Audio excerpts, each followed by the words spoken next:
In this video, I'm going to talk a bit about why knowledge management initiatives often fail.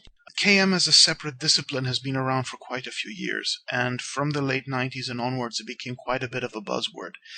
That enthusiasm has died down considerably, and one can see that by the number of searches made for the concept and so on. And this is largely due to the failures that have been associated with it. So I'm going to tackle two of the reasons as to why knowledge management initiatives fail. At the heart of the matter, KM suffers from a lack of an established definition. This is one of the main reasons why strategies, models, technologies, and so on differ very greatly from one another. Everyone can more or less agree that KM deals with knowledge sharing in one way or another. They cannot agree on what is the knowledge that we're supposedly managing or sharing. And second, does KM extend beyond knowledge reuse and knowledge sharing to include knowledge creation? The lack of agreement is very far-reaching. It means that knowledge management can mean something completely different to one person than it can to another. So let's start with the first problem, the most important one. What is knowledge? Normally, the biggest difference comes when IT and business people clash. The difference in the definitions was particularly great in the 90s, but it's still very visible today. The first position, the ones that I've seen IT people take most often, is that knowledge and information are very similar, sometimes identical.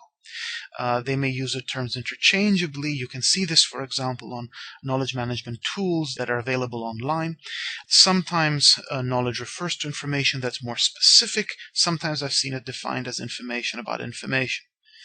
Most people that adhere to this view also think that knowledge management is largely a technological discipline, success depending thus on IT solutions that are used to manage documents, improve communication, manage content, and so on.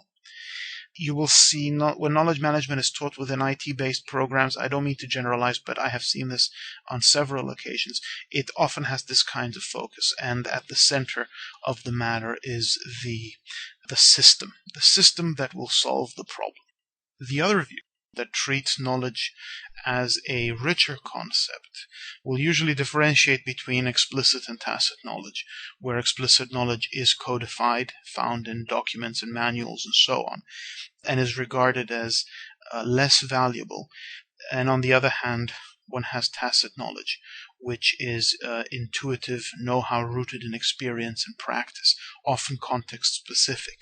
These would be the skills that an expert possesses, and what would distinguish him from a well-educated novice.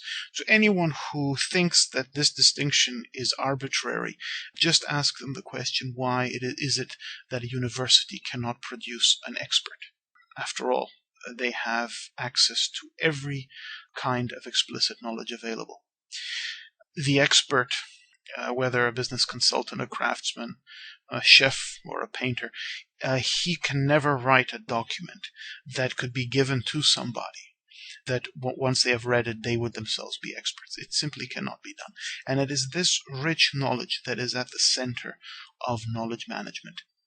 And similarly, IT systems take a secondary role when it comes to tacit knowledge transfer, because that is deeply rooted in common practice, teamwork, master-apprentice relationships, and so on. Tacit knowledge represents a main source of long-term competitive advantage because it's richer and implies a deeper level of know-how. It's harder to copy and it's hard to codify. And this is precisely what has not occurred in the application of knowledge management in the last years. And even today, one can still see IT systems billed as knowledge management solutions.